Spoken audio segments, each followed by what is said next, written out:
Right. హర్యానాలో అనూహ్య ఫలితాలు చూస్తున్నాం. క్షణం ఉత్కంఠభరితంగా కొనసాగుతుంది. కాంగ్రెస్ అగ్రనాయకత్వం అంతా కూడా ఢిల్లీ నుంచి హర్యానా బయలుదేరి వెళ్ళింది. ఇప్పటివరకు బీజేపీకి హర్యానాలో 43 స్థానాల్లో అభ్యర్థులు ముందంజలో ఉంటే అధికారికంగా ఎలక్షన్ కమిషన్ వెబ్సైట్ ప్రకారం కాంగ్రెస్ 34 స్థానాల్లో అభ్యర్థులు ముందంజలో ఉన్నారు. బీజేపీ 43, కాంగ్రెస్ 34.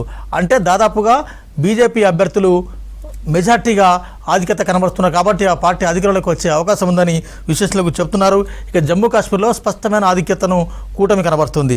రైట్. కోటేశ్వరరావు గారు, గుడ్ మార్నింగ్ అండి. హర్యానాలో ఎగ్జిట్ పోల్స్లో తర్వాత సర్వేల అంచనాల్లో కూడా కాంగ్రెస్ అభ్యర్థులు, కాంగ్రెస్ కూటమి వస్తుంది, కాంగ్రెస్ సొంతంగా గవర్నమెంట్ ఫామ్ చేస్తుంది అనుకున్నారు. కానీ ఎందుకో ఫలితాలు వచ్చేసరికి ఒక గంట క్రితం నుంచి ఒక్కసారిగా ట్రెండ్స్ మారినాయి. ఎందుకు మారినాయి అంటారు? ఇప్పుడు అంటే మొదటి రౌండ్స్ లో కాంగ్రెస్ ఆధిక్యత కనపడుతుంది, తర్వాత బీజేపీ లీడింగ్ లోకి వచ్చింది. అందువల్ల తిరిగి మళ్ళా కాంగ్రెస్ లోకి రాదని కూడా మనం చెప్పలేము. ఎందుకంటే అక్కడ పరిస్థితిని చూస్తే పోటాపోటీగా ఉన్నట్టు మనకి స్పష్టంగా కనిపిస్తా ఉంది. రెండోది, సత్యం గారు చెప్పినట్టు ఆపు ప్రభావం కూడా కొంతమేరకు ఉండేందుకు అవకాశం లేకపోలేదు.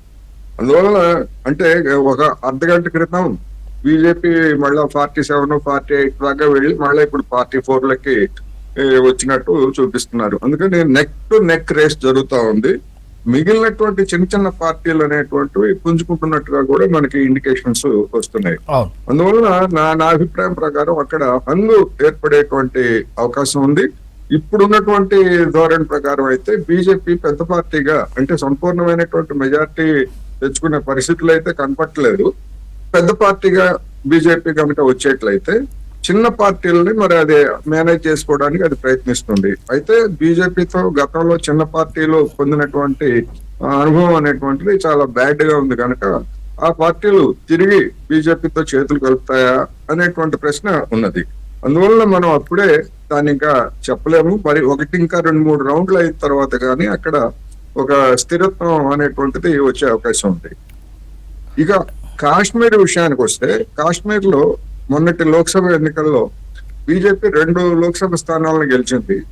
ఆ పరిధిలో ఉన్నటువంటి అంటే జమ్మూ పరిధిలో ఉన్నటువంటి ఆ 2 లోక్సభ స్థానాల్లో 29 అసెంబ్లీ సెగ్మెంట్లో అది మెజారిటీ వచ్చింది.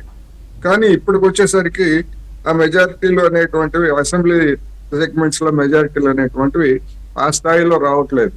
ఒక దశలో 20 పడిపోయినాయి, ఒక దశలో 24, ఇట్లా అవి కూడా ఉన్నాయి. నేషనల్ కాన్ఫరెన్స్, కాంగ్రెస్, లెఫ్ట్ కూటమి అనేటువంటిది ఇప్పుడు అబ్సల్యూట్ మెజారిటీ అంటే 48కి 40-50 మధ్య అది దోబూచులాడుతూ ఉంది. అంతిమంగా నేను అనుకోవటం ఈ రెండు సీట్లు 3 సీట్ల తేడాతోటి అక్కడ నేషనల్ కాన్ఫరెన్స్, కాంగ్రెస్ కూటమి అధికారంలోకి రావచ్చు అనేటువంటిది నా అభిప్రాయంగా నేను చెప్తున్నాను. అక్కడ ఆర్టికల్ 370 అనేటువంటిది బీజేపీకి ఏమి ఫేవర్ గా పనిచేయలేదు. ఎందుకు పనిచేయలేదంటే లోక్సభ ఎన్నికల్లో ఉన్నటువంటి పరిస్థితుల్లో కూడా అక్కడ దానికి అబ్సల్యూట్ 51-52% మాత్రమే వచ్చాయి, అది గెలిచినటువంటి స్థానాల్లో కూడా. అందువలన డెఫినెట్ గా అది ఏమీ దానికి వర్క్ చేయలేదు అనేటువంటిది ఇప్పటి వరకు వెల్లడైనటువంటి ట్రెండ్స్ స్పష్టంగా తెలియజేస్తున్నాయనేది నా అభిప్రాయం.